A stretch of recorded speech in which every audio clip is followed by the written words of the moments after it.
চিতল মাছের ভর্তার সাথে লোনা ইলিশের স্বাদ, সঙ্গে রয়েছে ডিম, মরিচ, আলু, সরিষা, চিকেন সহ প্রায় 40 পদের ভর্তা। শুধু ভর্তাই নয়, সঙ্গে পাবেন বিভিন্ন ধরনের বাঙালি খাবার। এ যেন বাঙালি খাবারের মেলা। বলছি জাহাঙ্গীরনগর বিশ্ববিদ্যালয়ের বটতলার বাহারি খাবারের কথা। ঢাকার অদূরে অবস্থিত জনপ্রিয় বিদ্যাপীঠ জাহাঙ্গীরনগর বিশ্ববিদ্যালয় শুধু প্রাকৃতিক সৌন্দর্য ও সংস্কৃতির রাজধানী হিসেবেই বিখ্যাত নয়। Double million offer, Walton fridge কিনে পেতে পারেন 20 লক্ষ টাকা, রয়েছে কোটি কোটি টাকার নিশ্চিত উপহার। এই ক্যাম্পাসের অন্যতম আকর্ষণ বটতলার বাহারি পদের ভর্তাও। ক্যাম্পাস তো ভর্তার জন্য সবসময় বিখ্যাত, আগে থেকে এখনো বিখ্যাত আছে। শুক্র শনিবারগুলোতে আমরা একটু বেশি বেশি ভর্তা বানাই, আর নর্মাল দিনগুলোতে যারা ক্যাম্পাসের ছাত্রছাত্রী এদের জন্য একটু কাঁচা শাকসবজি ভর্তাগুলো রাখি। যেমন আজকে আমার এখানে ডাল ভর্তা আছে, আলু ভর্তা আছে, বেগুন ভর্তা আছে, ডিম ভর্তা আছে, পেঁয়াজের ভর্তা আছে, লাল মরিচের বাটা আছে, কালো জিরা ভর্তা আছে, বাদামের ভর্তা আছে, আর বেশ প্রকার শুটকি, প্রায় 10 থেকে 15 প্রকার শুটকি, বিভিন্ন প্রকার মাছ ভর্তা, আর স্পেশালি বড়া আছে আমার কাছে, ইনস্ট্যান্ট ভেজে দিই বড়া, বেগুন ভাজি, বিভিন্ন প্রকার মাছ ভাজির ব্যবস্থা আছে। সামুদ্রিক যদি কেউ খেতে চায় সামুদ্রিকও আছে, দেশি তেলাপিয়া মাছ, সরপুঁটি মাছ, কই মাছ, তারপর হচ্ছে রুই মাছ, পাঙ্গাস মাছ ভাজির ব্যবস্থা আছে। যাবি মানে ছোপ ছোপ সবুজ বনবনানীতে ঘেরা এক টুকরো লাল ইটের নগরী। কর্মব্যস্ত জীবনের ক্লান্তি দূর করতে তাই তো ছুটির দিনে ভিড় জমান নানা বয়সী মানুষ। শুধু ঘুরেই ক্ষান্ত থাকেন না দর্শনার্থীরা।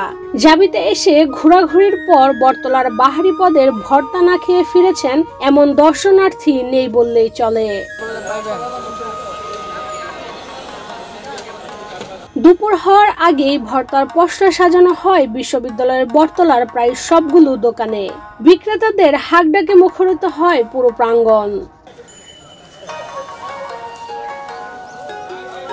বাংলার স্বাদ, নূরজাহান, তাজমহল, ধানসিঁড়ি, সুজন, বাঙালি, রাঁধুনি নামগুলো যেমন বাহারি, ঠিক তেমনি বাহারি এসব দোকানের হরেক পদের জানা অজানা মুখরোচক ভর্তা।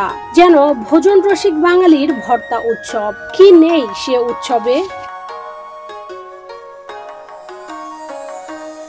বাদাম ভর্তা, ইলিশ মাছ ভর্তা, রুই মাছ, মরিচ, চিকেন, কালোজিরা, শুটকি, আলু, পেঁপে, ডাল, সরিষা, ধনেপাতা, শিম, লট্টা শুটকি সহ আরো অনেক ধরনের ভর্তা খেতে পারবেন এখানে। শুধু ভর্তাই নয়, হাঁস, মুরগি, গরু থেকে শুরু করে পাওয়া যায় নানা ধরনের দেশি খাবার। আমার এখানে মুরগির ঝাল ফ্রাইটা, আর রাজা হাঁস, পাতি হাঁস, তারপর দেশি মুরগি, কোয়েল পাখি, চিংড়ি মাছ, বিভিন্ন আইটেমের গুঁড়া মাছ, রুই মাছ, তারপর চিকেন ভর্তা একটু বেশি চলে আর কি। বাইরে থেকে লোকজন আসে, চিকেন ভর্তাটা বেশি খায়। এমনিতে অনেক আইটেমের মাছ ভর্তা পাওয়া যায়। আপনার 40টার মতন ভর্তা থাকে, তারপর সামুদ্রিক মাছ থাকে, ইলিশ মাছ ভাজা থাকে, ডালের বড়া থাকে, খিচুড়ি থাকে। তারপর এমনিতে রাতেরবেলা আপনার ভাত ভাজা হয়, পরোটা হয়, খিচুড়ি হয় 3 আইটেমের। আপনার লেটা খিচুড়ি, শুকনা খিচুড়ি, মাংস দিয়ে খিচুড়ি, এই 3 আইটেমের খিচুড়ি হয়। সাশ্রয়ী দামে মজাদার এসব সুস্বাদু টাটকা খাবার খেতে তাই তো প্রতিনিয়ত বটতলার দোকানগুলোতে ভিড় জমান শিক্ষার্থী সহ দর্শনার্থীরা। তবে দেশের পরিবর্তিত পরিস্থিতিতে চাপ কমেছে বটতলার দোকানগুলোতে, নেই আগের মতো ক্রেতা। বর্তমানে এই যে একটা আপু অ্যাক্সিডেন্ট হয়ে মারা যাওয়ার পর থেকে ব্যবসা একটু কমে গেছে।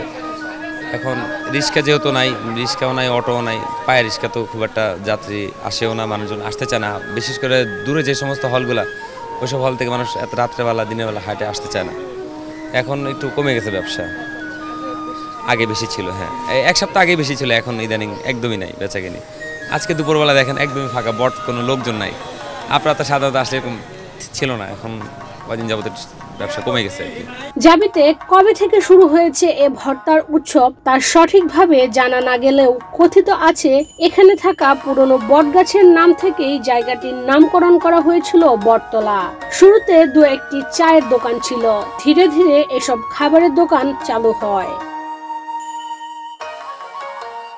ইশরাত চৈতি, বাংলাদেশ প্রতিদিন।